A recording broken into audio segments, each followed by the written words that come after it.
Greetings, everyone. Welcome to another episode of the Artcasters. This is Artcasters 427, and we are fresh off the heels of the art retreat between us, the Artcasters guys, and the Making Comics guys, and also the I don't know what how would you fall into that? You kind of straddle the line there, Gary, between both of the community. You're the glue that brought the community together and fused everything together. So we're coming back from that. I don't consider myself a hero, but yeah. Well, you're a hero in our eyes. So you may have noticed that the typical lineup is a little different today because Josh and Corey are both out doing other things, whether it's work or family or whatever.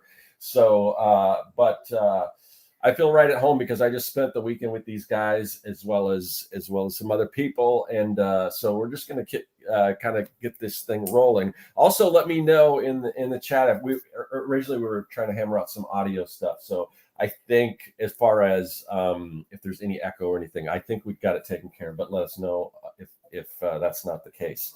So we're gonna kind of do what we always do and kind of go around the virtual room clockwise and introduce ourselves. Let everyone know if there's anything we want to promote. I'll kick it off here on my channel. So this is where you can find my videos. I just put, I got a new video up about color forms where I recreate this mecha versus kaiju color form scene. And then next week I will be following. If you're on my Patreon, you already know what it is, but I've got another color forms episode that's really cool. But basically what I'm doing on my YouTube channel is I am reverse engineering nostalgia, taking a look at some cool stuff that we had as Gen Xers and kind of breaking it apart, seeing how it works and recreating it trying to get as close as possible to the original, but putting a weird spin on it. So check out that. Also, if you go further back on my YouTube channel, you can find my series Making Comics 101. It's the most comprehensive course on making comics for free anywhere. No one's challenged me on that, and so I stand by it. So definitely check that out. And then I have a website, circworks.com, where you can find my comic book, Young and the Dead. It's a kids versus zombie adventure story. And I've got issues 1 through 5 available. I just wrapped up 6, but right now as we speak, I'm working on some covers and stuff like that. So hopefully that one will be coming pretty soon. So that's what I got. What about you, Keith? Yeah, I mean, speaking of making comics, I'm straight from the Making Comics mothership, beaming 400,000 kilowatts of P-Funk comics power. I am one half of the Making Comics team. Of course, Scott Lost is the other co-host of the podcast, and if you're not familiar with it, we talk about what we did every week, right? The premise of the podcast is what'd you do last week, and then we just talk about those things and craft discussions follow. I write 3 currently published comics. I have a lot more in the pipeline, but the comics that are out there under my name are Animals, which is Animals Are Here Hunting You Now, Kadoja, which is Giant Monsters Meet H.P. Lovecraft, and 3 Protectors, which is Kung Fu in Space. All right, awesome. And Gary, what about you? So first of all, can you hear me? Because I'm trying out the headphones. Okay, yeah. Volume is great. Yeah. You're a little low, but I don't think it's where people can't hear him. So a little low. Okay, well, no, you're fine. You're fine. Keith is still a little low, but okay. I can hear him. Okay. So I'm a little bit on me. I'm Gary Hodges. I'm the creator, writer, and artist behind Dinosaurs vs. Marsbots, or D vs. M. It's an indie sci-fi horror character comic. You can find me on my Instagram, Dinosaurs vs. Marsbots, Dinosaurs vs. Marsbots, or here on YouTube under my name, Gary Hodges. And I live stream from time to time, talking about my process. My next video should go up Sunday morning. All right. Well, I'm going to bring up, we got some interesting comments. I'm just going to bring some of these up here. No Joshua, no Corey. Hope they weren't sacrificed at the end of the art retreat. And then he's on to us. So these are the cabin retreat survive. Yes, we are all that's left. Yeah. The truth is in there somewhere. Yes. Yeah. It depends on your definition of surviving. So, all right. So, basically I kind of reached out because I had some people lined up for the show and it kind of fell through. And then I found out Corey's like, I can't make it. And then Josh is like, I can't make it. And I'm like, okay, well, we just got done hanging out with all these people. Surely somebody's got something they want to continue talking about, and I'm thrilled about that because I didn't want that art retreat to end. So at least we got some of my friends here from the art retreat to kind of carry on some awesome conversations. And this one was sparked by Keith, who wanted to talk a little bit about the formation of a story. So I guess I'll kick it off to you first, Keith, and you can kind of tell me what's on your mind as far as forming a story. Sure. And I will say that, I will start, but I would very much like you, Scott, to sort of talk about whatever you're going through with your new story. And of course, Gary, I don't think it should be too hard to get backward a little bit to D versus M 2001, like its inception, its creation, etc. Right. So speaking of the creative retreat, this is actually an extension of stuff that has happened since the creative retreat. So the big output I had at the creative retreat was a short story that basically got created on the fly. When I drove up the mountain on the way to the creative retreat, I had a certain idea for a story I was going to do. On Friday night, I plugged my way through it and was like, okay, this, and this. I started to get a little bit of a vibe, like maybe this won't work, right? And then, of course, we had a spirited conversation, not only on the story itself, but the nature of story. We do talk about that more on the Making Comics podcast. That'll be over the next 2 weeks. So if you're not subscribing already, go over to your favorite podcatcher. It comes out every Monday, and the next 2 episodes are next Monday and the Monday after. So that's the 12th and the 19th are the ones that that summarize our retreat. Yeah, and I just want to say, and if you watch those shows and you're into it, definitely join the Patreon, because I just joined their Patreon and I've been listening to some of the Patreon exclusive content, and it's all great. So awesome, thank you, man. Yeah. So I wake up the next morning after about another hour and a half, maybe, of plugging through that same story. I'm like, I don't think this works. So I just axed it. I was like, let's try something new. And so I started from scratch.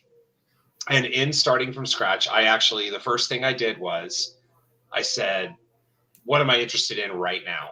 Right? What am I interested in at this exact moment? And that's one thing I can talk about. It's actually this book right over here that I happen to have up. It's Japanese jazz music is something I am really. I saw that up at the retreat. So you must carry that around with you. Unless you got 2 copies. I actually have 18 of them. No, it is the same one from the retreat. So it's too darn expensive for me to have any more than one of them. But yeah, I kept that up there because I was thinking I would flip through it, but anybody could open it and flip through it. The majority of the book is just a lot of record covers of 40 years of Japanese jazz. And so that's where it started. And then I said, okay, is there any story I can kind of make work here that's sort of in a horror suspense vibe? Because that was a story I wanted to write.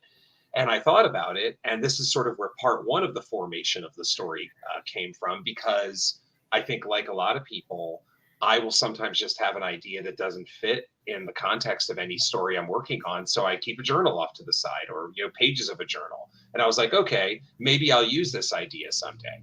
And turned out that last Saturday was that day, that someday. And by marrying up sort of this story that had been just kicked in a journal for a while with this Japanese jazz recording concept, I happened on my first story. And so, the great thing about the creative retreat, which I think we touched on before, is you just get instant feedback. So I wrote the first draft by hand over the course of maybe, an hour and a half, 2 hours, handed it to Gary. Gary gave me notes, and then they were great notes, and that allowed me to then sort of type up a version of it, and then and incorporate the notes. After which time I read one of the pages to Gary that was the one he had the question on, and you were like, this is perfect. This incorporated exactly what I was talking about, right? So that story is over, but my rhyme ain't done, to quote LL Cool J, because after the retreat, so we had a great retreat, and then since then, so I'm like walking around the next day, and I'm like, that's a cool story. The original thing that I had used for it was meant to be a bigger story.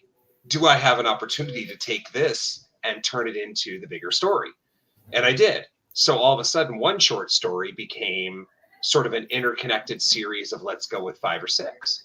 And I was like, okay, this is pretty cool. right? Like I actually have what I think might be the premise of a future comic here. So I was thinking through that. I'm like, yeah, that's really cool. And that story is over.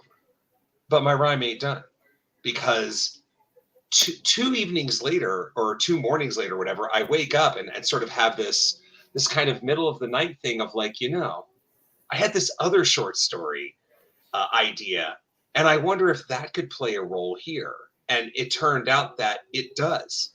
And it allows me to have a set of stories that's sort of part one, and have that set of stories sort of unfold into a part two of stories. And that can create an interconnected larger story that I think meanders from a beginning point to an end point that you don't expect, which again is something that I've really been eager to play with. So it is absolutely unconditionally the number one thing that is just living in my brain right now. And I can't wait to start writing it in my free time. So like, I would not be surprised if I just start cranking through this. I mean, I have a couple stories written already that have, that have become, that have just been rooted in some idea I just got a lot of heat around and decided like, keep on pushing, and keep writing it until you don't want to write it anymore. And there are 2 comics that I have based, one comic that's been written for a while, and a second comic that I am sort of still working on, but also have predominantly written in the creation stage. So that's going to open up some space for me to get to this. So I kind of wanted to talk about that experience. And, if you guys have any comments, let's hear them. But I kind of want to hear about your experience too, on like, it's interesting how stories come together. We're talking about a sort of whim thing where I pushed myself to write a short story, kind of borrowed a future idea from the shelf, thought I was good. And then I was like, there's something on that shelf right next to it that I want to do too. And then I borrowed that. And before you know it, I've got a framework that I'm really excited about. It's so easy. It's so interesting how this kind of just took shape right there. We were all there to kind of witness it. And it's something that you hadn't considered before. And because for me, ideas are kind of, they pop in my head, and I might, I play around with them for a long time before I actually get to like the one I'm working on now, before I actually get to doing anything with it. So it's cool seeing sort of that happen. And, they say, write what you know, and it's interesting. And I don't think I knew that you had a story, and that you were working on it, and it wasn't working. You started a new story, but I don't think, for some reason, I was privy to what that story was, and to see that it's kind of influenced by that book that I saw there, the Japanese jazz book. And they say write what you know. And I mean, Keith, if you don't know Keith, he's kind of a multifaceted. He's got a lot of different interests, especially in music. I'm really impressed by the variety of music that you listen to. I mean, everything from like death metal to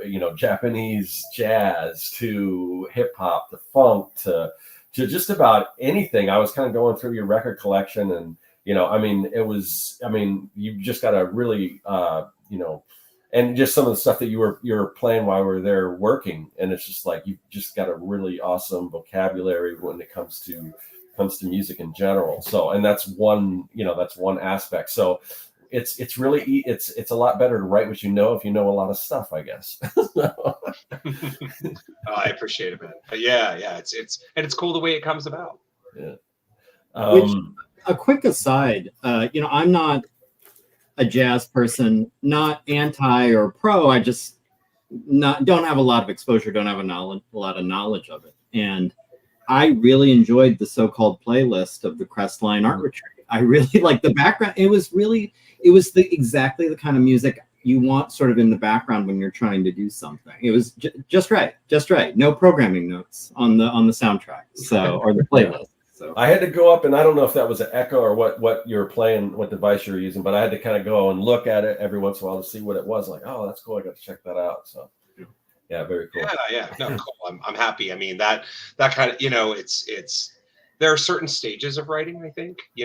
Scott Lost and I we had one creative retreat up there where I actually was writing a lot of prose, and that meant I need to focus. I don't need words. I need to really get into this, so I can't be distracted. And then I finished that, and then moved into sort of, you know, editing a comic, lettering a comic, immediately I could go to hip hop. I can handle words now. I don't need that much distraction, you know? So no, I'm happy you guys liked it. I mean, I think it's, you know, like my favorite kind of music to work to is the kind of music that can either be background or foreground, right? You can sit there and barely pay attention into it and like the vibe, but then you might hear like a guitar solo and you're like, whoa. Yeah. I need to pay attention to this for the next minute, or you hear a funky break or whatever it's going to be, right? So, or you hear, if you're a hip hop fan, you hear something in a song like, oh, that's where that came from. That's where they sampled that from. So yeah. I think something did come up, right, where I was like, oh, that's where that sample came from. I didn't know, and it was a sample I had actually used when I was doing hip hop 15 years ago. But I had only gotten it from like one of those break compilation records. Yeah. Well, we were talking about the Billy Squier song, Big Beat, which I've heard a billion times, but I never made that connection that so much hip hop was based on that song. So, yeah. Yeah. Very cool. So I had a quick question. Regarding the spirited conversation of your first short story idea. Did that have any... was that anywhere in the mix of you deciding to abandon it, or totally unrelated? I was curious how you got from showing up that night saying like, this is the story I'm going to work on, to the next time I saw you when we got up the next morning, you're like, you know what, new story. And I was like, I feel like, wait, how long was I asleep? I don't understand what happened. Yeah. I mean, I think there's it might be like a tangential relation. Right. It's like,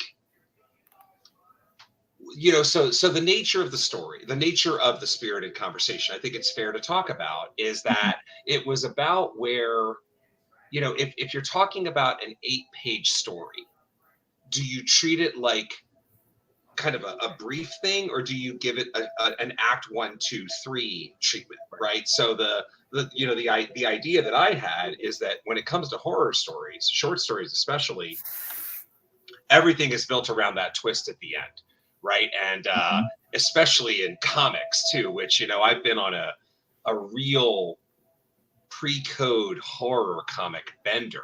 Yeah. And so many of those, it's like, I mean, you know, when you read enough of them over and over, you're just like, okay, what's the twist, right? You know, there's a twist on the final 2 panels because that's the way they designed it. So that was kind of the school of thought that you and I were talking about, because the idea. So to bring it back to this story, it was a story that, you know, that story. So let me finish it through.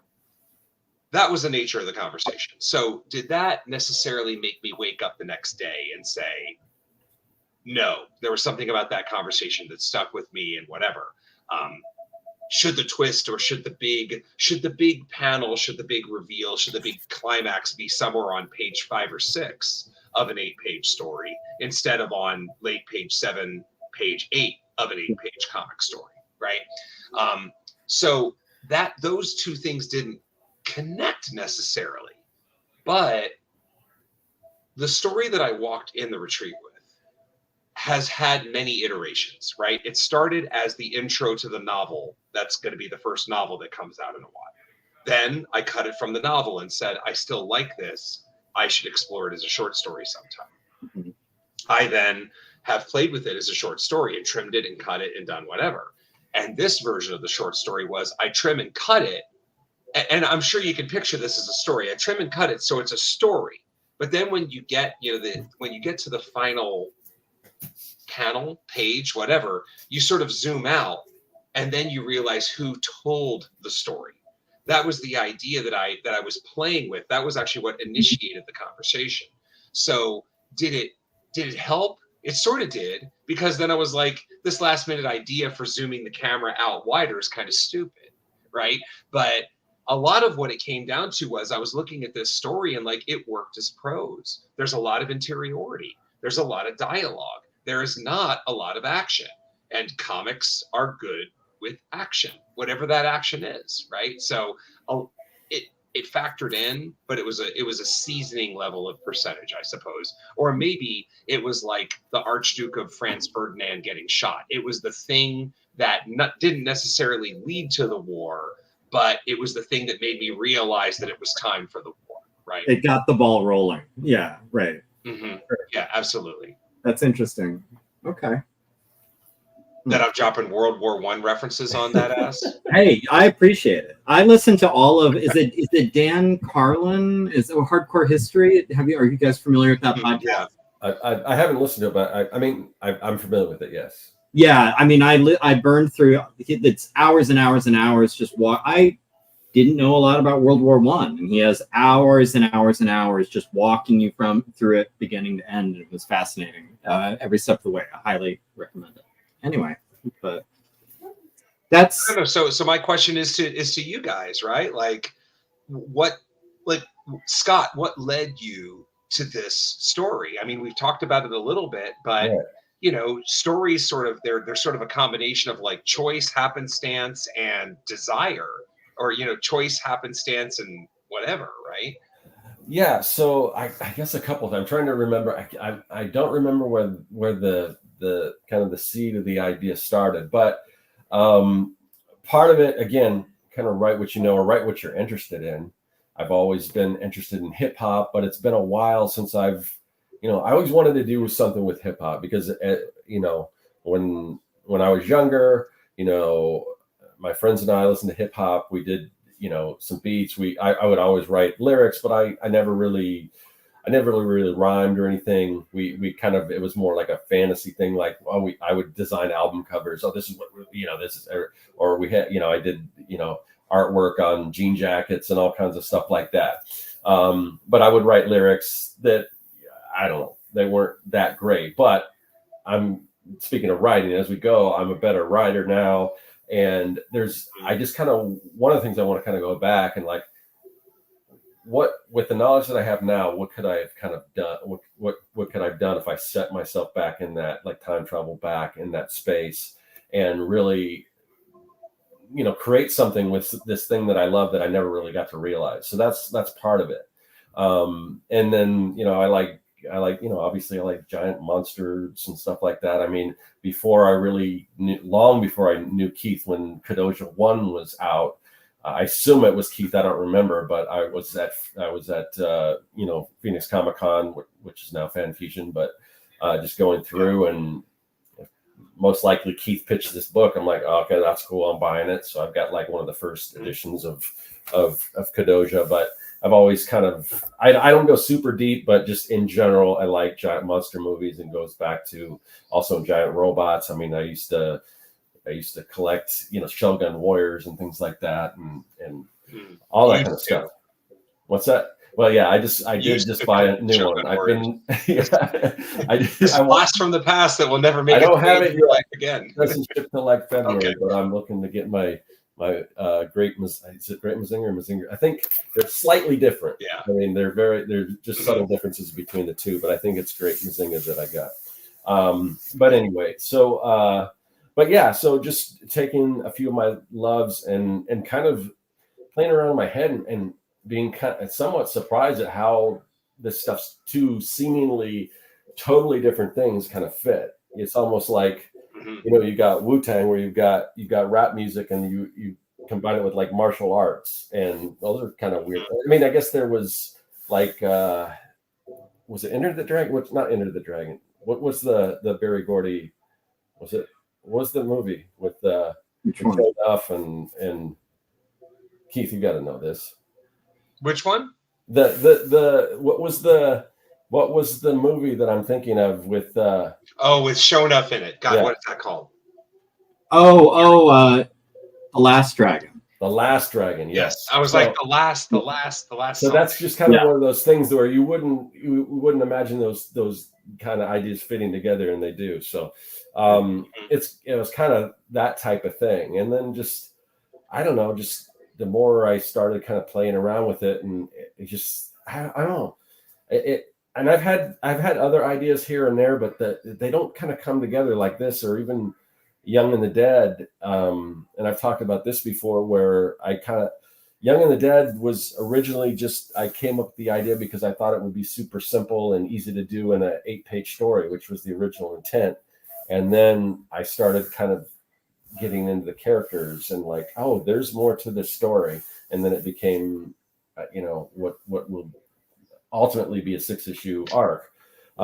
So stuff like that. I mean, certain things just, I don't know, for me, they start to kind of fit together like a puzzle. And I'm kind of in the beginning stages of putting that puzzle together, but so far everything from the sketches I'm designing, I mean, I'm looking at these sketches, I'm like, whereas before, like Young and the Dead, I don't know if it's like, if it has as much like merchandising potential, because basically the characters are all kind of kids, but this one, I'm imagining it would be, I would love to actually own, based on my sketch, like a toy of this robot. It looks so cool, and the other robot I designed, and so, and I might just have to teach myself 3D and get a 3D printer to kind of realize that. But yeah, I don't know, stuff like this. I think this one may have a lot broader appeal. So we'll see.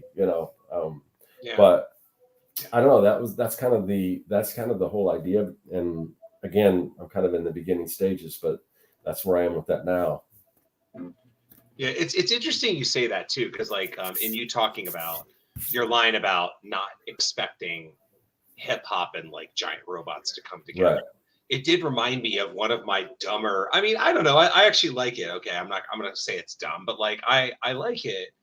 And one of my like fashion like things is any two colors go together. Right. Yeah.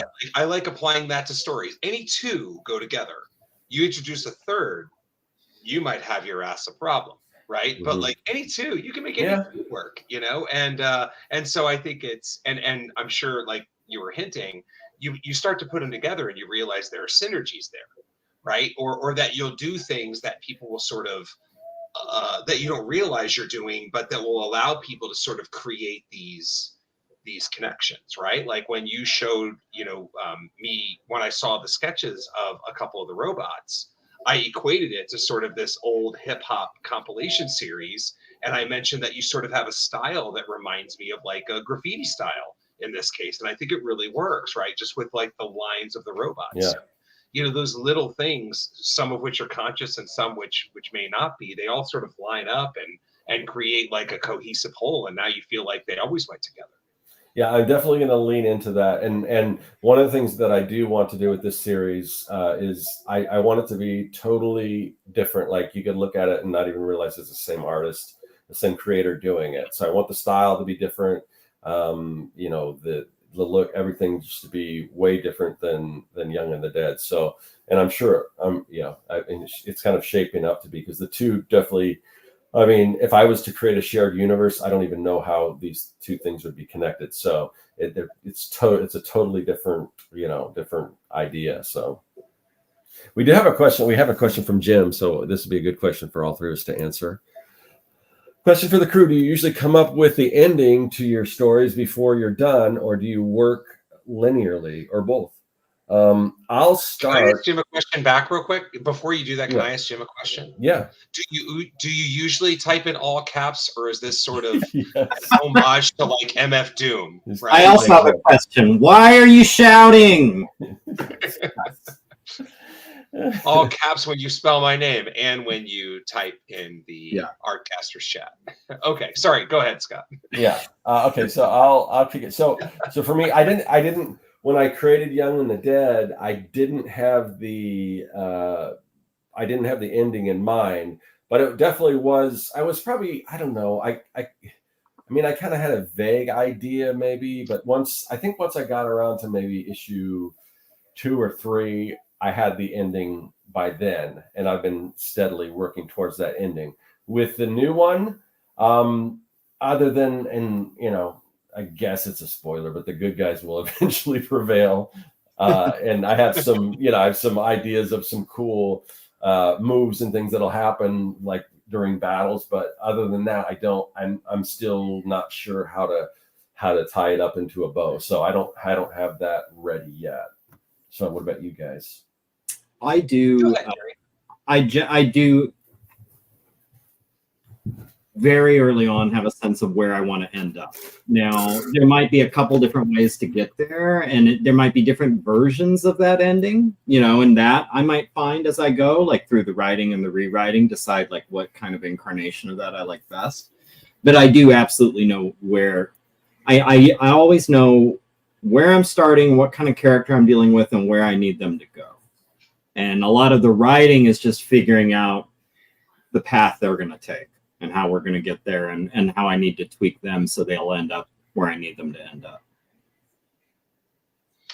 Interesting. So what I was doing was I was scribbling on a Post-it. You can't see it because of the lighting here. But I looked at, imagine what's on. It's actually in that yes and no ink, so that you have to sort of like wipe on it like a gas station pen, and then you see it.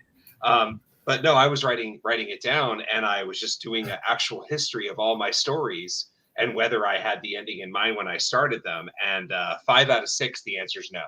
And the one time I did was the thing I struggled the most with, which was my novel, my first novel. Everything else has been, like Three Protectors, I still don't know how that ends. I've done 2 of them. Right. Right. Like I have no goddamn idea how that ends. Kadoja, definitely no.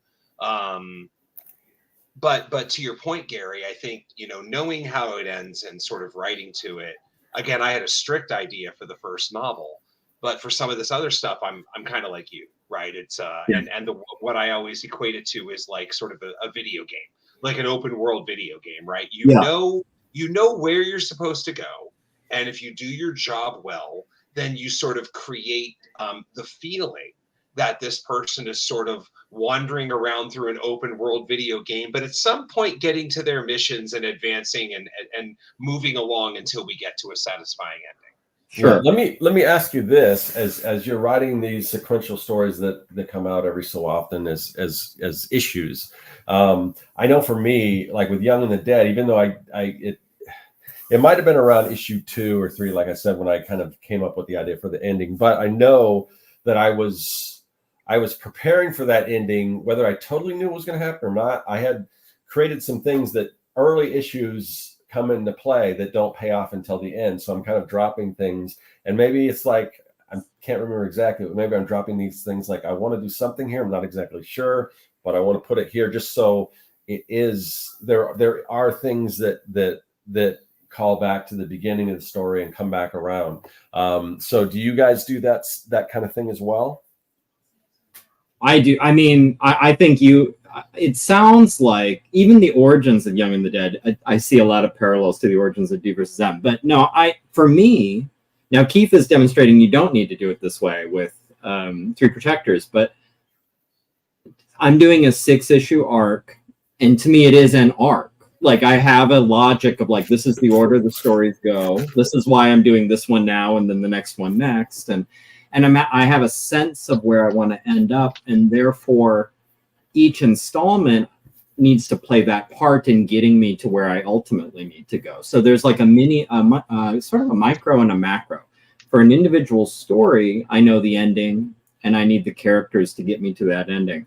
For the whole 6-issue series, I know the ending and I need this individual installment to help move the ball toward there, so I can't, at least with what I'm doing, what I'm trying to write, I can't even imagine just flying by the seat of my pants with it. Like I would just be making, it would be serial stories, which is, that's a totally legitimate thing, but I wouldn't be able to say, oh no, it's 6 issues. I would say like, I don't know. Yeah. I totally see what you're saying. And this is where I feel like I need to add the caveat that odds are, if you pick up Three Protectors, you ain't doing it for the plot, right? Like right. Plot is not, plot is something that I hope to leave you satisfied with from the writing perspective. But like D versus M is a plot heavy comic. The plot is what drives everything. Three Protectors is Kung Fu in space. Right. If you want Kung Fu in space, you're going to get it. Right. Yeah. And I, it's also, you just made me realize too, the early version of Three Protectors had a lot of plot in it. And I had done like an elaborate plot with all this stuff and all these things happening.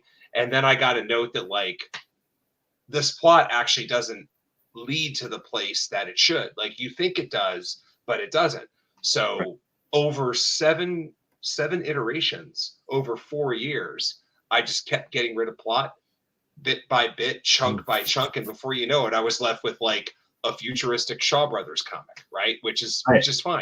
I don't watch Shaw Brothers for plot either, right? I watch it because it's got cool characters and fighting, and of course, yeah, it might have some nice plot twists. I've learned some stuff about plot from the Shaw Brothers, but in general, that ain't why I'm plugging in Shaw Brothers, right? I'm doing it for the badass kung fu. Well, Shaw Brothers, even with the most threadbare movies they have, they all do an excellent job of, in the first 10 or 15 minutes, setting the stage.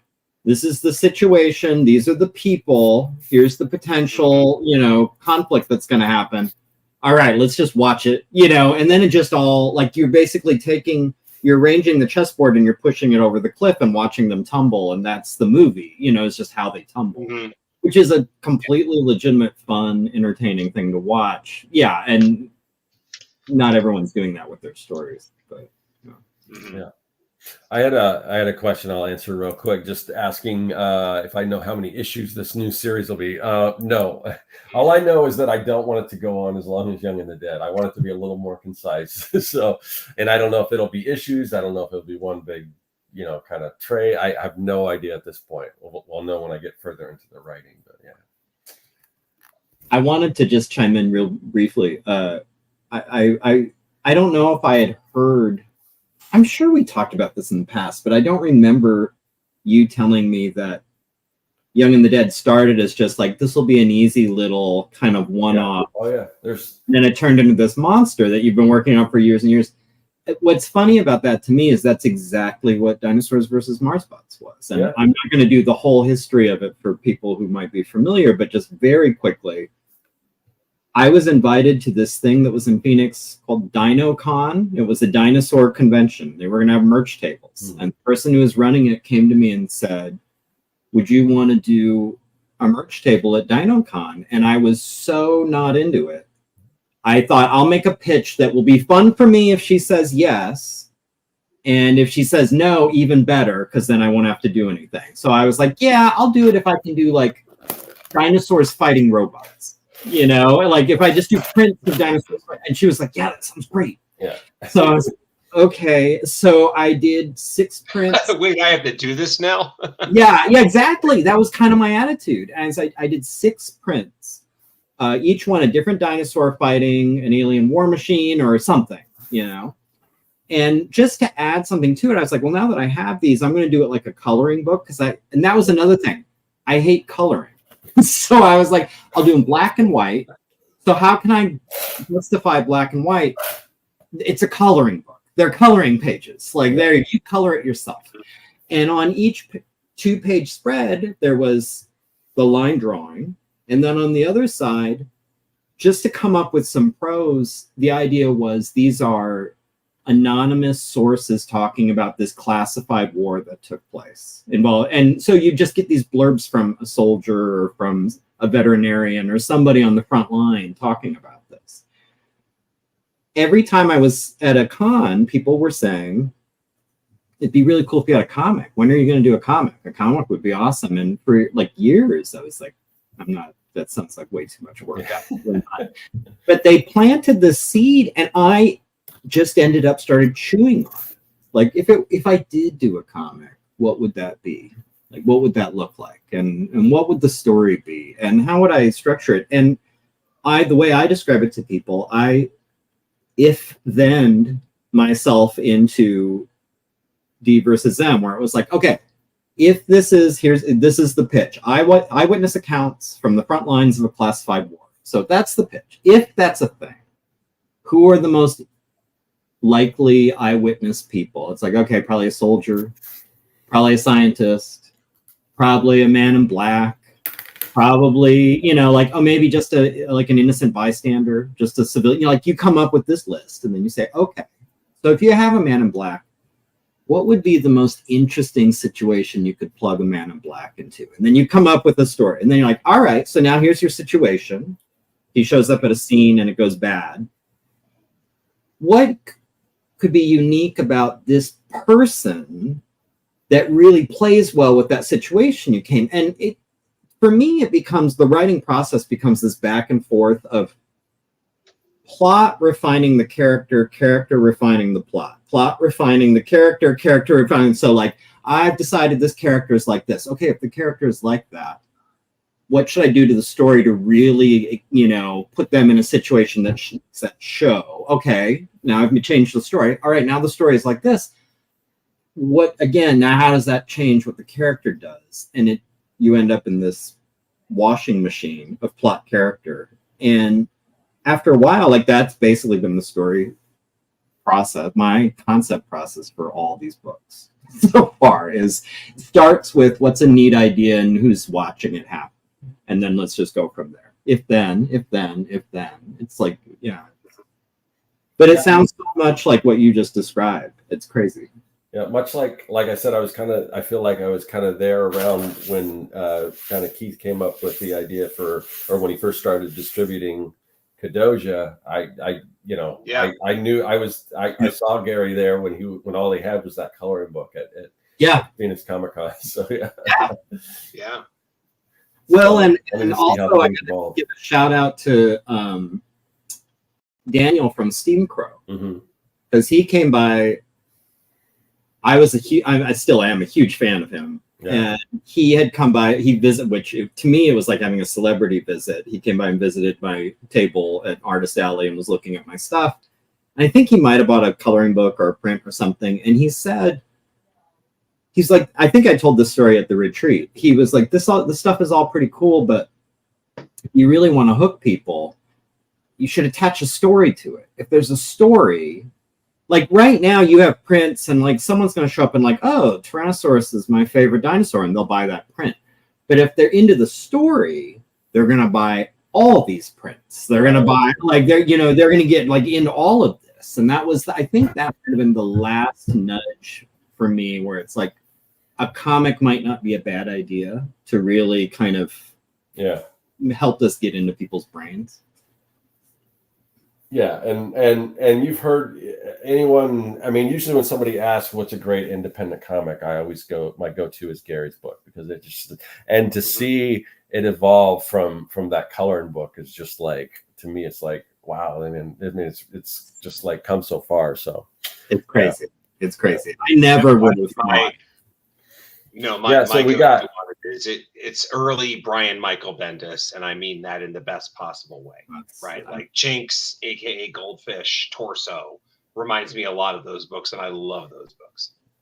Yeah, I see Chris Calgu is in the chat, and I that kind of reminds me that you had asked about the origins of Young and the Dead. Well, Chris and I were involved in this project that Kevin Cross spearheaded called the Mini Comics Dump Truck, and it was basically a group of creators, and you create a mini comic, and then at the end you just ship your comic out to everyone that was in the group. So in return, everyone gets these awesome mini comics.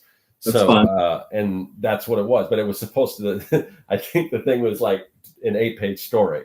So I started doing this thing, and then mine ended up becoming a full, 21 issue comic, and then in mini comic form, and then of course I basically just blew it up to American comic size, and then I went from there. So yeah. But that's worth noting too, because that really means we're 3 for 3, right? Like, I was hoping this would be the case. I just had no idea. There's a common theme here, right? Like a cool idea begets story, where small story where you're sort of like, give me a reason not to do this. I really kind of don't want to.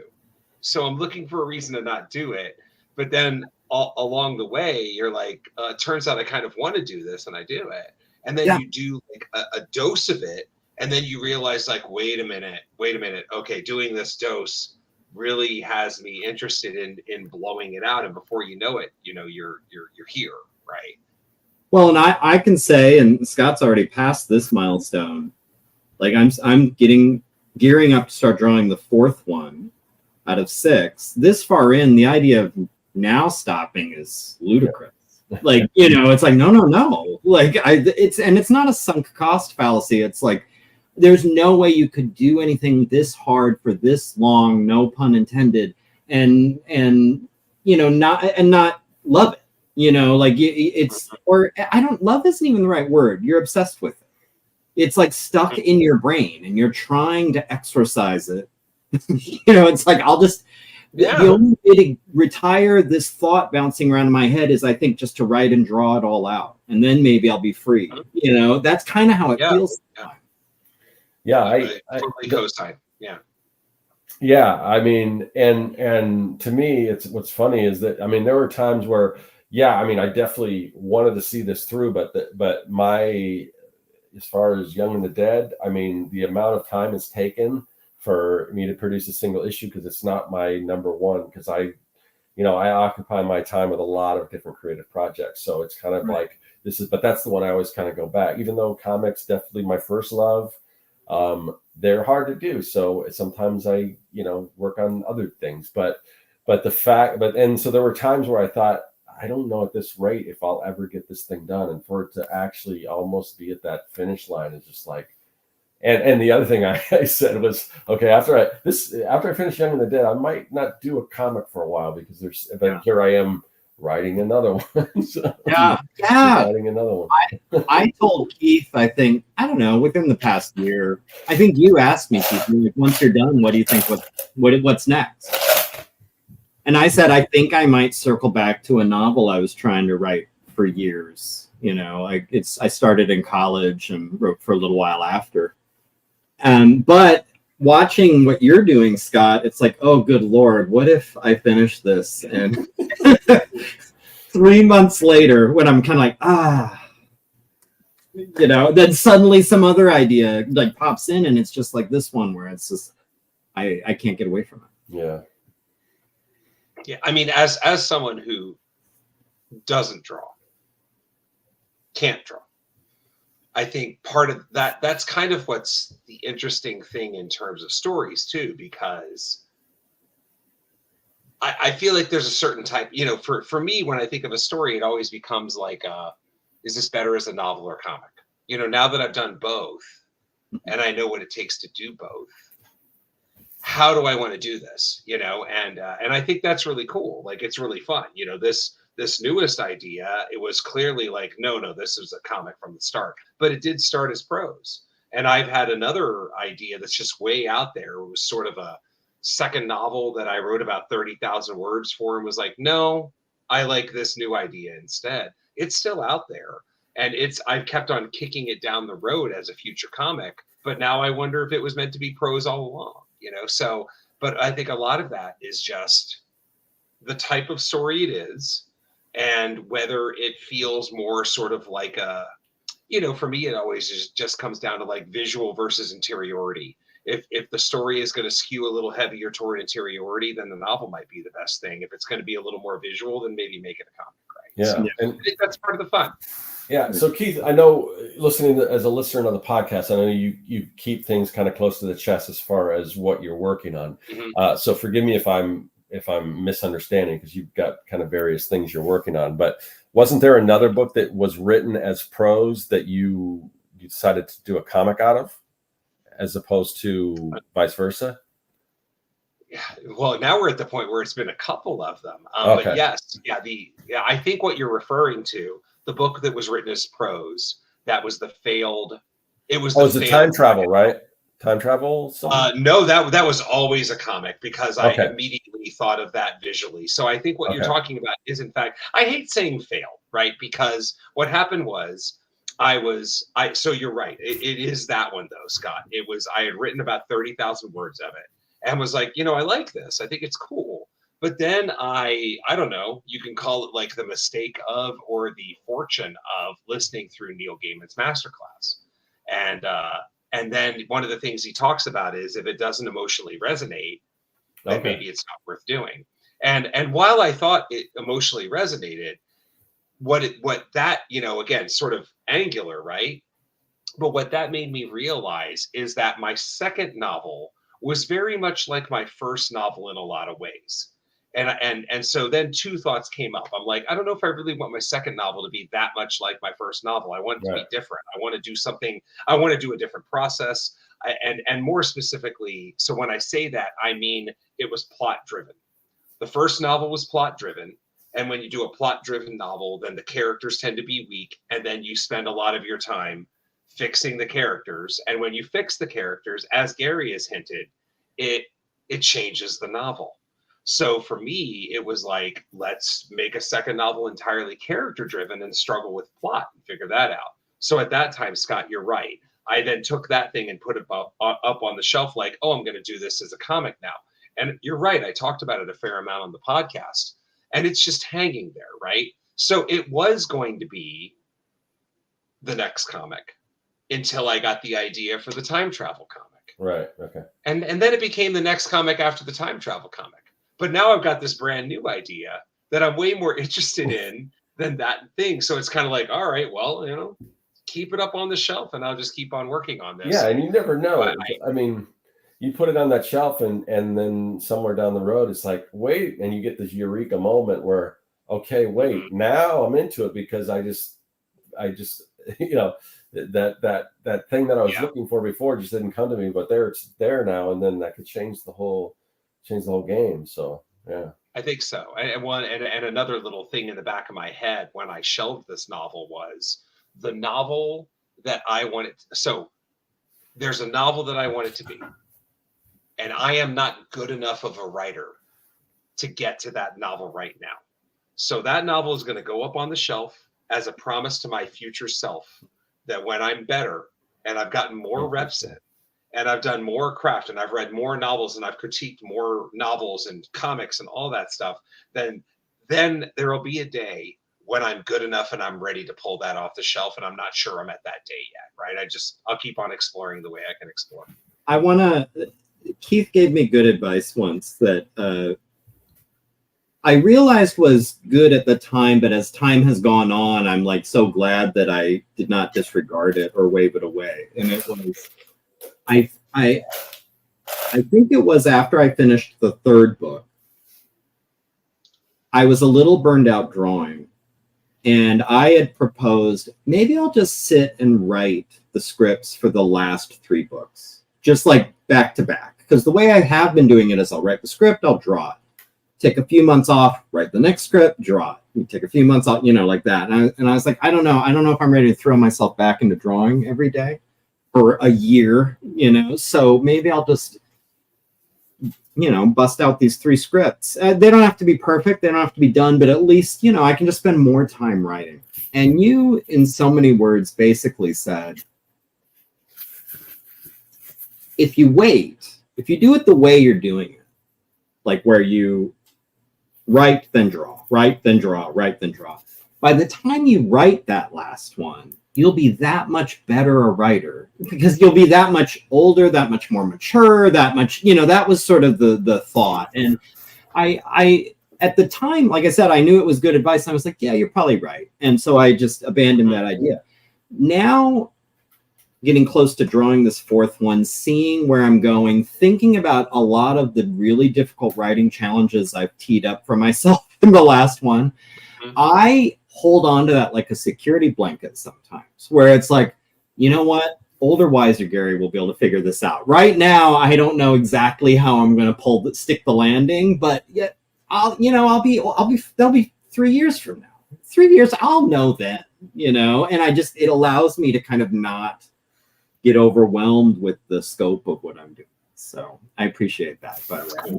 Yeah, that's cool, man. That's awesome.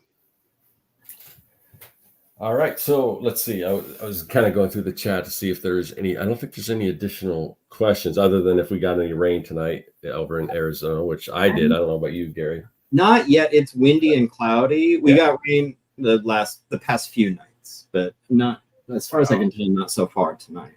Yeah. All right, so let's see. I'm trying to think what haven't we haven't touched on as far as story wise and everything. Keith, because you're a writer and it seems like you've got, how many projects do you have going on right now? A whole lot. A whole lot. Okay. Yeah. So I think me and Gary, as much as we probably, if we could, maybe it'd be cool to have, we probably got a lot of ideas, but it's like same thing with like I had this idea for this comic that I'm kind of touching on now, that I'm starting now, but I wanted to make sure that Young and Dead was at least pretty much complete before I even thought about it. But you don't have that issue, Keith. As a writer, how do you decide what you're going to work on when, and how do you not, like, I guess, not confuse the two, but how do you separate them all? Yeah. No, it's a good question. It's a great question. So I think, sort of to start in the present day, the one thing that I'm realizing is, and I think I, like a lot of creators, loves making stuff. What I don't like doing is publicizing myself, putting work into the website, putting work into, like, again, I'm a partner at Invader Comics. Like, I want to try to put some thought into, like, cool new ways we can get our stories out there, right? Like, okay, are the conventional methods working? If they're not, what else can we do? And something I can talk about with you guys offline is the team and I have come up with a pretty cool idea that we want to try out. Like, try shit, right? Like, it's cool to try stuff and do stuff. So I think what I'm going to try to do going forward is balance a little bit of that, and not just go into this warm, comfortable place that I always go to, which is just making more stuff, right? So, to take that and sort of indirectly answer your question, I mean, I've got, the finale of Kadoja still has to come out. That's been written a long time. I'm just waiting on art. Three Protectors Volume 2 is written and pretty much done. Like, give me a month, give me a week, and I probably have a final PDF of that. It takes longer to turn that into a comic, but that's done. Animals #2 hasn't come out yet. I did the Kickstarter, but it's coming out. So, I mean, if you look at the stuff that I've already done that's coming out, and then of course I have my first novel that's going to come out soon. Yeah. So all that stuff is already done. In addition to that, I wrote the 3 issues of the time travel comic. That's done. I just got to get art done. But in terms of the work that I've done, it's pretty much done. Like, I'm waiting for a final round of critique, and then I can do some tweaks. But it's just about paying for an artist right now, right? The second novel is, halfway done. And now I've got this new idea that's really consuming my brain that is just starting. But I mean, that I'm just getting through. And then I just left out the fact that Rory Smith and I mean, you guys know the idea, right? What I'm being secretive about. But yeah, that's the one where, like, I showed you guys pages over the weekend. Like, I'm really excited about that. It's definitely different than the couple of things I've done, but that's fun. So, I mean, when I look out at my next 2 years of releases, I feel pretty good. So, what I'm writing right now, this brand new idea that I'm so excited about, it might come out in like 2026, and that's a spot of luxury. But I think it also means, like, whoa, simmer down and try to think of some other things that might help you out, like career-wise, if you want to call it that, right? So anyway, I think that kind of answered your question, right? Like, I'm trying to divert some of my energy somewhere else so that I'm still excited about it. And the easiest way to answer your question, like, how do I decide? It's like, I just try to write where the heat is, and that's something that, it's to quote, like to use like a corny analogy, like, the truth was in me all along. I just needed someone else to tell me. And that someone else was Rick Rubin, because in Rick Rubin's book, The Creative Act, there was something about that really switched on some ideas, which, I read that book right when I had written like 1 issue of the time travel comic. And then I kept on writing inspired by that. And it sort of inspired similar stuff going forward. So it's just about, it's writing where the heat is, and trying to enjoy that spot where you're sort of feeling sort of unhinged and free, right? Like you're driving fast down the freeway and you don't give a shit. Yeah. That's kind of where it is, right? So if I have that feeling, then I know I'm in the good spot, because I know I want to keep driving as well. I had a question for you, Keith. because I know we're a little different on this, and I wanted to get your thoughts on it. So talking about formation of a story, let's say you have an idea for something. I will protect what I know about the stories you're working. I'll use myself as an example. Okay. Sure. So this, or make something up like I do on the podcast, right? I can use, so people who watch my channel or follow me or whatever, they know that the next D vs. M focuses on a team of like special forces type soldiers. All right. So in the run up to write the script, I have like a research process. And not only am I reading about special forces and how it works and trying to get lingo and trying to get vocabulary, I'm also doing a crash course in popular stories, you know, like any kind of movie I can get my hands on that's about a bunch of soldiers, or any kind of a book, you know, fiction, like whatever, just to see what kind of stories have been told, what kind of stories like they seem to go back to a lot. Some of it is looking for inspiration, not like stealing, not like, oh, that's a great idea, I'm going to take that. But sometimes watching that, because I'm an internet snot, sometimes I'll be watching something and say like what they should have done. And that will be like, oh, there's my idea. You know, my idea is like what I think would have been cooler. So it's like, okay, that will be my idea. But then also not wanting to walk over well-trodden ground. So if I see like some kind of an interesting character reaction in a soldier movie, if I see kind of an interesting soldier story, I like, okay, well, I got to steer clear of that because it's been done. Now, counterpoint. I know, like, we've talked about one of your stories. I won't get into it, but and I said, oh, you should watch this movie. Like, it's, it's right up that, like, it'll help, because that's how I think about it. Like, it'll help. And you're like, nope. There's kind of like I don't want to see it until I have my script, like pretty much things locked down. So I would like to hear your kind of counterpoint to my approach, like why you do it the way you do. Yeah, I mean, so you mentioned a good thing, but this won't be much of a discussion because I've really come around to your way of thinking. What you must I won them over, everybody, just by laying out the Gary Hodges, everyone. Everybody give a round. You must have been talking about when I was in my first novel, because the first novel is the thing where I was like, la, la, la, la, la, la, la. Yeah. I don't want to be influenced. I don't want to whatever. But ever since then, I have completely adhered to your thing, to your idea. And it's something that I do a lot now. Like I know I have a story. And if anything, I find reading or watching or doing whatever for those stories, I find it instructive exactly for what the reason you're saying. I want to know where the well-trod ground is so I cannot go there, right? And totally random thing. I talked about this on the Patreon, so this is a little bit of a sneak preview on the Patreon.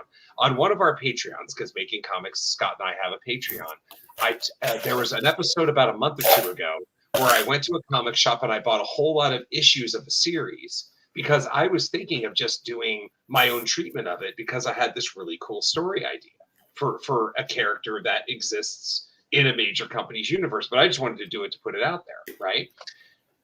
The more I read, the more I realized the story's already been done. And then it's like, well, I don't have a story then. And then I moved away, right? Like, that's it. So sometimes it really helps because you can, especially with a major comic company, we're talking DC Marvel here, a universe with years and years and years of continuity. Yeah, it turned out that the story that I wanted to tell had already been done. I just didn't know it existed because I had sort of tuned out that company for decades. So that is very helpful because, what you don't want to be is the Simpsons example of Homer walking into the convenience store and telling Apu that he has this idea about a theme park where dinosaurs come to life, right? And then if you know the episode, Apu just rips him a new one for like an hour, right? Right. So you definitely don't want to have that happen. So I've gone the other way now. I think research is helpful, and it might give you a nugget, to your point, Gary, where you're like, they really should have gone with this thing. This thing was the heat. I'm going to play with this bit of heat. Yeah. Well, and God forbid, can you imagine the feeling that would be in the pit of your stomach if you actually did say, Nope.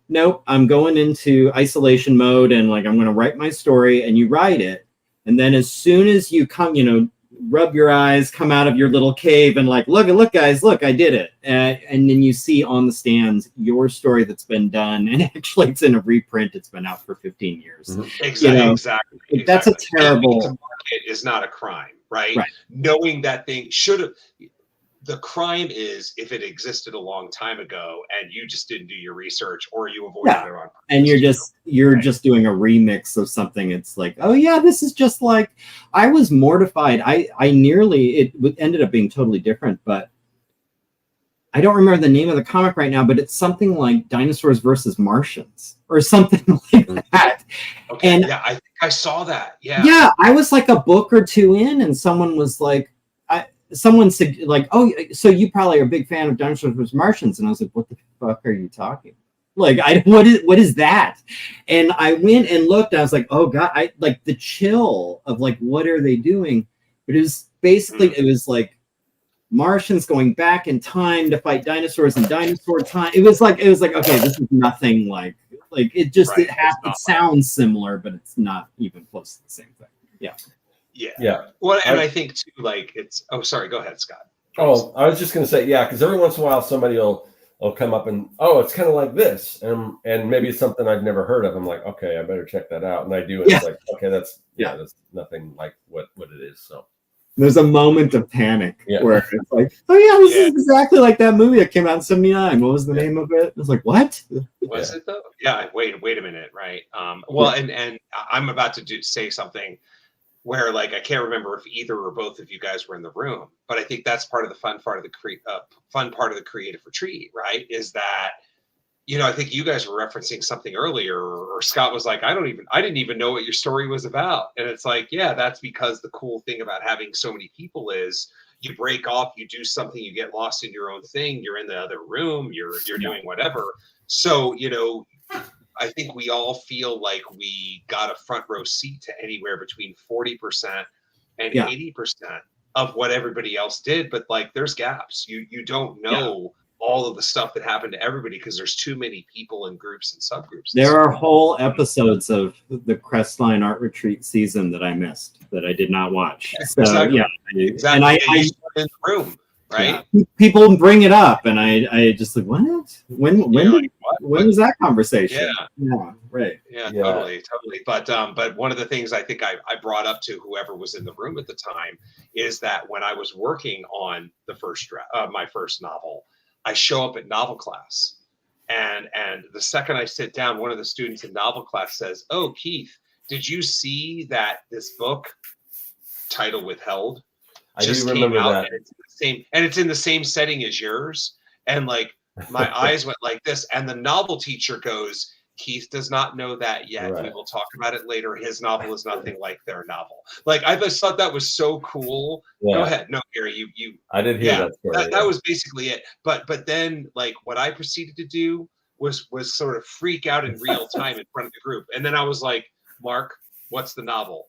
And then he's like, "It's this thing, it's whatever." And I'm like, and then I was like, "Oh, okay." And then 5 minutes later, I'm like, right, but what's it about? Right? Like, and he's like, "Well, look, it does." And so then he was finally like, "Okay, I got to shut Keith up, and I got to go a little further." And then at that point, I was like, "Okay, it's okay." He was like, "Look, they pinched your setting. They sort of beat you to market. What are you going to do? Your book is nothing like theirs. Right? You'll be fine." Right. Yeah. Well, and the odds, I mean, it's also worth pointing out, a story, even a plot, can sound very similar or be very similar to something else out there. But look, I mean, I how many times have you heard me say execution? Execution is king, and how you're getting those different. Look, there are stories that are a lot like Star Wars. There are stories that are a lot like No Country for Old Men.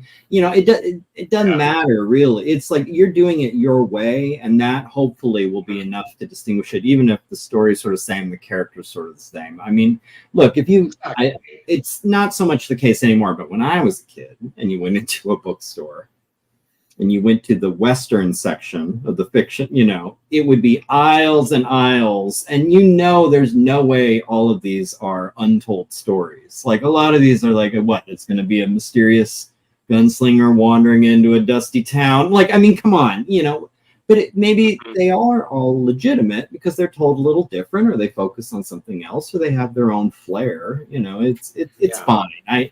I think I would like to think as I get older and more experienced at this, I get less freaked out when I hear the possibility that like, oh, your story is a little like I don't really worry about it. Totally. So no, and I think that's the thing that always sort of in the event I even sort of drift off and I'm like, oh, this and this. I just think, how many comics do I buy? How many novels do I buy? How much music do I buy? Is the fact that I own a lot of death metal going to keep me from checking out cool new death metal, even though it's just like previous death metal? Hell no. I want more, right? We want more stories. We want them the way in the genre that we like. So we're going to keep consuming them. And like, I find that heartening, right? Like, even if your stuff is sort of like something else, people are going to want it because they want that sort of thing. They want more of that sort of thing. You can only, like, you can enjoy it, but you're going to want new stuff no matter what. People can read a novel in a day. People can read the thing that you spent 5 years on in a day, and then they're just going to buy another one, right? They did it, they loved it, they appreciated it, and they move on. They've done everything you ever could have asked them, right? Yes, for sure, definitely. Yeah, and it goes just as much for comics. Like the amount of time you put into comics, and just people like, oh, it's just like it's such a breeze to read through. 30 minutes, and like that was great. I always hope that they're going to take more time on the page. Like, oh, okay, I see what you did there. Oh, that's cool. Look at that in the background. But it's just like, I think that every time, like every time I have a new one out, because that's usually at the end of 12, 15 months of intense work and a lot of saying no to plans and no to invitations and just being really keeping your head down and being diligent. And then you cap that by outlaying a bunch of money to get stuff printed, and then you spend hours bagging and boarding, and then there's the day where you're going to the post office for this giant media mail thing where you're making this poor lady scan 60, 80, 120 books or something. Get pirate ship, Gary. Use pirate ship. I know. Yeah, you told me about that. It's like, I'm definitely doing that next time. And then people. It's funny, and in a way, I take it as a compliment. But no, I'll get an email. I'll see. I'm watching the tracking numbers. I'll see when people are getting books. The next day, some people will be like, great, 5 stars. Can't wait for the next one. Next one. That's why part of me, like, I know people in the chat are asking me about this new story, and it's like, just to let you guys know, it's going to be a while. It's going to be a while, knowing my track record, and so, but in my way of thinking is it doesn't hurt. That's why I've and in contrast to, I'm always interested in the way Scott and Keith do their show, where they don't really reveal a whole lot other than the process, but not so much about the books themselves. But I like to, and I can definitely see reasons why you want to do that. But to me, putting things out there and building anticipation, even if it's going to be a while, to me that's a benefit. So that by the time it finally does come out, people are super hungry for it. So yeah, I'm definitely I'm aware. No, go ahead, Gary. Sorry. Oh, I'm definitely more on that side of the spectrum, because I remember when I first started watching Artcasters and first was introduced to Josh's work, which I'm a huge fan of. Even then, I was kind of just stunned that, and lots of people do this, he would finish a page and post it. Yeah, like and page through this book, and I just couldn't even conceive of, I'm more on your guys' end, where it's like, you'll read it when it's done, and I want to preserve a lot of that experience of sitting and having. One of the things that I enjoy about the great Jim Lujan is every time he gets a new book from me, he has a whole routine where he makes himself some tea and he sits in his favorite chair and he waits till it's nighttime and he has his little reading lamp and he sits and he has this like experience reading the book. And that's what I love about that. Not only is it just a nice compliment, that's how I wish everyone read D versus M. Well, you know, I'm know they're reading it on the bus. Yeah, I'm not quite the same as Jim, but when I do get one of your books, I don't plan to have a certain chair or anything like that, but I definitely, it's not something that I'm just like, oh, I'm just going to kind of bring this to the doctor's office and read it. I definitely want to sit down and take it in. So, yeah. But I know there's, people consume media different ways, but yeah, given that that's my kind of ideal, releasing page by page as I finish them, I just can't. Yeah, Josh is kind of the where I do like to kind of share ideas and things like that. Like if you guys have been watching, I haven't shared anything with this issue of Young and the Dead I've been working on because the whole thing is spoilers. I mean, the last issue is basically the Empire Strikes Back, the end of the Empire Strikes Back. You don't know every single person is pretty much in peril, what's going to happen. And even if I show anything featuring any of those characters, you kind of, I don't remember. I for the life of me, I can't remember like trailers of Return of the Jedi if they showed Han Solo or did we see Han Solo? I don't remember. Or not. I don't know. That would be a spoiler. That would be a big spoiler. Yeah. So I don't think so. Yeah. However, the one thing I do kind of want to do if I go on, like if Josh does a stream or if you do something, I'm working on the cover right now for the trade, which takes place. The main scene is where the kids take off on their bikes. So that I do kind of want to share because I feel like I haven't shared any of my process in a while. But since that took that happened previous to everything that begins in issue 6, I would kind of like to share a little bit of that. I would have shared it while we're doing it, but since we're talking writing, I want to be present, and plus I'm the one kind of running the show this time. But yeah. Once I'm drawing, and people who follow my Instagram, they know this. Once in a while, I'll find like a part of a panel or something that seems safe, like teasery to share. That tells you nothing about anything. That's it looks cool and it doesn't tell you anything. I might do a half dozen of those over the course of drawing the whole book, but no, generally I go dark. But also, okay, so this is what's interesting because I kind of want to have a little bit of a live therapy session here, right? Mm-hmm. I suppose, so I will say that when a couple people, I can't remember who it was, but I think it was a couple. It was on each of the Making Comics episodes that are coming out on the 12th and the 19th. You guys were so forthcoming about the content to your books, and I was just I was horrified. I was just I can't believe they're saying this much, right? Yeah. Do you need me to bleep this out? Yeah. I was oh my God, I was like, but Gary, I think in your case, what you're sort of talking about I will share content, but I won't share plot. I won't share concept. I won't share whatever. But, to get to the live therapy part, I guess my question, because you could talk me into sharing more if I'm the one that's being the knucklehead here. Am I the one that's being the knucklehead here? I don't know. I think it's whatever. Here's my attitude about it. First of all, I think and this is how I feel about a lot of the creative process. However you want to do it sounds legitimate to me. If that's how you feel good doing it, that's how you should do it. If I wanted to go a little farther than that, and this is maybe a little Rick Rubin-y, I think maybe how you want to talk about it probably should be informed by the story you're telling. That's how I think about it.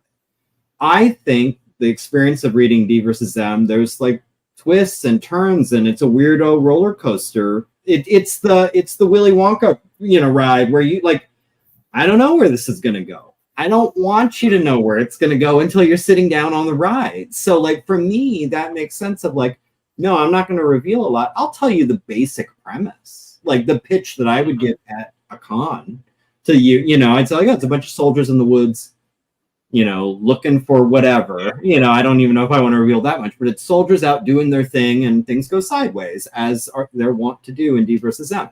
I'll tell you that, but I'm not going to get into any, like, it'll be very light after that. So I think that's the right way to handle that story. Now, Three Protectors, I would just throw out there. Your stories. For me, it's like, is that even spoilable? You know, like, I don't know. There's exactly. You ain't. Yeah, I can tell you anything, and you'll still. It's kung fu in space, dude. Right. You know, like you're reading. But let me ask you this question, Gary, because you know this, and I don't think Scott does. You know that the time travel comic is not just a time travel comic. There's a second element to it. Mm. Share the second element or don't. Is this kind of like the reveal of Invincible? My gut is do not. Assuming we're thinking of the same thing. I'm thinking of the thing you're talking about. I would say no, because I think that's an interesting wrinkle that I would get if I was reading it and didn't know. Once it occurred to me that this is an element at play, that would give me a lot of enjoyment as a reader, you know? And so you remove that opportunity to sort of delight in that realization by revealing it. Yeah. Okay. Yeah, because I mean, look, it's the second it goes in Diamond, or the second I release the first issue for Solicitation, you now know what it is. Right. But okay, so that was my curiosity, right? So I think, Gary, we're a little closer than we're a little closer, right? Yeah. In terms of that, right? Like if it's something where I mean, like I think it comes back to whether you, the writer, you, the creator, think that the thing is novel enough to where you don't quite want to let it out yet because you feel like, no, this is a twist I'm not seeing anyone else doing. And I would like to be the person that sort of brings it out or brings it out again or whatever it is, right? Nothing in the world is new, right? But maybe it hasn't been done in a long time and people have short memories. Maybe that's a good litmus. How much, like Han Solo, seeing Han Solo in Return of the Jedi, how much potential joy or excitement or like enthusiasm is that deflating by seeing him in the trailer? And I would argue, I don't remember what the trailer was either. I assume you probably did see Han Solo, but I don't know. But to me, that's I actually don't think you did. I don't think you did. Oh, see, I think that's good.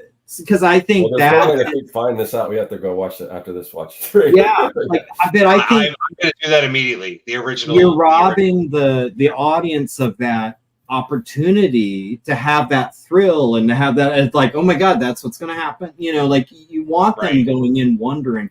It was the same with like you don't want in the trailer to have Yoda saying like, you know, to Luke, your father, he is. Like you want to. That's what you want to go to the movie for. To like, so I think that's a good calculation. And this actually, I don't think anything about this is spoilery. There was a conceit I had in the original idea for this script that I'm working on right now, where there's essentially a narrator in this.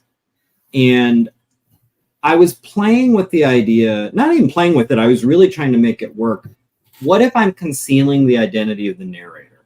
What if the narrator is telling the story of these 6 guys out in the woods and you don't know which of the 6 guys is the narrator until the very end?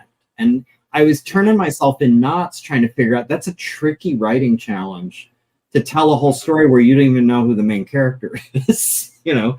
And I was wrestling with this and fighting with this, and I was talking it out with Jim Lujan.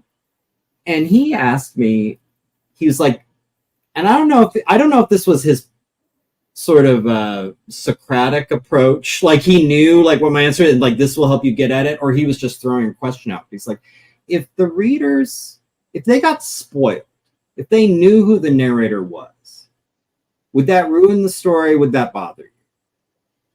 And my gut reaction was, no, not really. And so he's like, so then does it matter? Like, why are you killing yourself trying to make this happen if it's not that important? You know, like that to me is the other end of like, you want to hide Han Solo, but if you're trying to keep this weird secret that doesn't even really matter and people aren't going to get that much of a thrill out of it, even when it happens. That's a good example of something that maybe you're paying attention to the wrong thing. But. Yeah. No, good point. Yeah, so we're coming up on our 90 minutes. So is there any point that we wanted to leave on, or anything that we didn't discuss that we wanted to get out? I mean, I feel like I've talked too much. So No. All right, so I guess let's go around the room. We do kind of what we did in the beginning and pitch our stuff. This time we're going to go backwards. We're going to start with Gary and go back around to me. Just to let everyone know where they can find you online and all that good stuff. Well, you can find me on Instagram under Dinosaurs versus Marsbots, Dinosaurs vs Marsbots. You can also get most of your Gary and D versus M information on YouTube here under my name, Gary Hodges. I do a live stream every other week, usually Sundays, usually late morning. It's not completely hard and fast, but usually that's what it is. And it will probably be more content, more frequent, because I'm just about to go into drawing the next book, and that gives me things to talk about. So sweet. I'm looking forward to that. Did you say if you were going to be doing it this weekend or not? Yeah, this Sunday. Oh, this Sunday. Yeah, sorry. I'm going to do one. Yeah, okay, a live cool. stream. Are you having guests on, or? I don't know. I usually will send out word. It depends. Usually what I do, this is my very complicated process. I think about if I have a thing I really want to talk about that I think is going to be me monologuing. Right. If that's the case, I won't invite anyone on because that's not a great. But if I'm kind of like, oh, I have like a 10-minute thing I want to talk about, and then I don't know what else, then that's when you'll see me in our chat saying, hey, if anybody wants to show up. Cool. All right. Good to know. I have 10 minutes worth of content. Yeah, like I don't know. Otherwise, I'm just gonna be bullshitting. So if you want to hang out, you're like, yeah. All right, Keith. There's a virtue in that as well. Yeah. So for me, again, leading it, I am one half of the Making Comics podcast with the homie Scott Lost. So I please encourage you to find your local podcatcher, look for Making Comics. It's a white background. It says Making Comics on it, and it's about making comics. We talk about all kinds of stuff every week, specifically what we did last week, and then we just figure out how to parlay craft into. If you like this show, you'll love Making Comics podcast. So definitely check it out. Yeah, thanks, man. Thank you. And then in terms of my stuff, so I have a website. It's Keith. There you go. Gary is giving you a visual. It's like the show, but with beer. Yeah. And every once in a while, a little bit of basketball, not too much. A little bit of basketball. I am straining to not talk about basketball right now. Trust me. This would be wasted on me because it would be wasted on me too. Oh, there'd be 10 minutes of basketball. It's been a very, very good basketball day for me. So anyway, but with the so with me, I have a website. It's keithrfoster.com. I have some articles and some things on there. I have some archived blog posts that I haven't added to in a couple of years, which I probably should.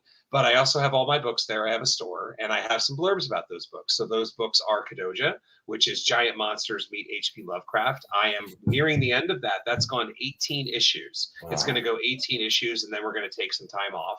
There's Three Protectors, which we've talked about here. It's Kung Fu in Space. And then there's Animals, which is horror. It's animals ... want to kill you.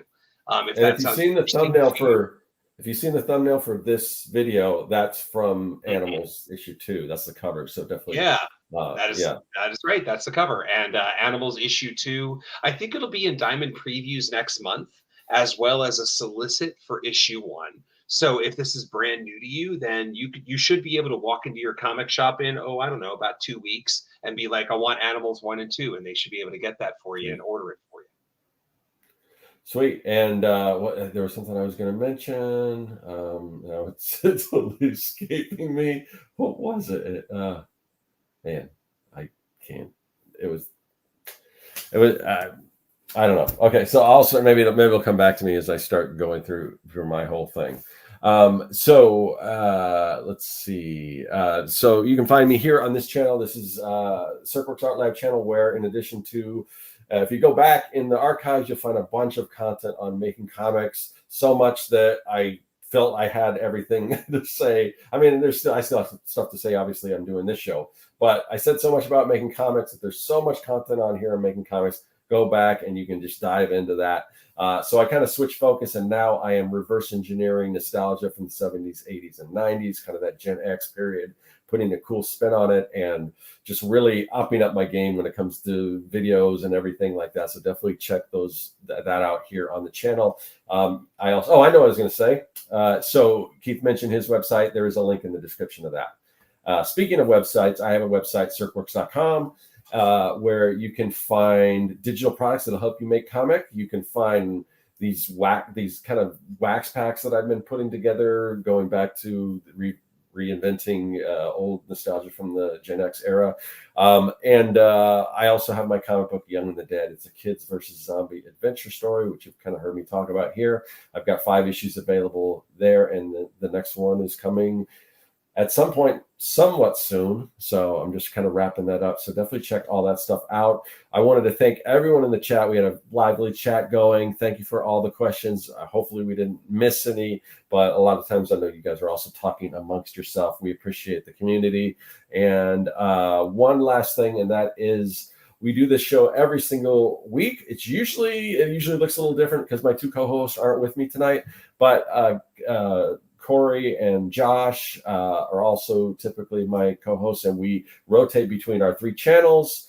Tonight it's on my channel. Next week, I believe it's on Josh and then Corey's, and then back around. We typically do it on Thursday around 8 o'clock Pacific, but that can change. And if you want to know exactly when we're going to go live and everything, we have a newsletter. We don't spam you or anything, usually about 30 minutes ahead of time, except for tonight, which went out just like right before we started recording because I forgot.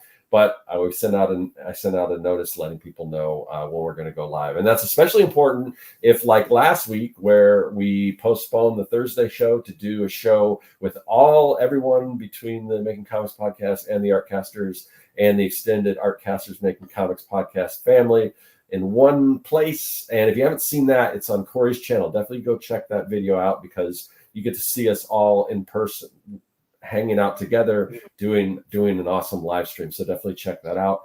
And so still definitely subscribe to that. And we will see all of you guys later. Yes. Before we sign off, just a quick shout out to my friend Brian, who got me some vintage Taco Bell Star Trek 3 glasses, and I've been enjoying them. The water tastes even better, Brian. Are those the poison ones that if you drink up, you will die? Yeah, we'll find out. Yeah, no, I think those are if they have like metallic elements. Those are the bad, like the gold. I remember them saying about the Star Wars ones. Oh, you got to throw those away, and I'm like, that's somebody that's got a collection. They want everyone to throw them out, so his collection's worth a little more. We'll see. I mean, I'm sure they would kill you, but I don't think they're going to. You're going to drink water, and then you're just going to riff out on like Master of Puppets. That's how Metallica. All right, everyone. We'll see you guys next week.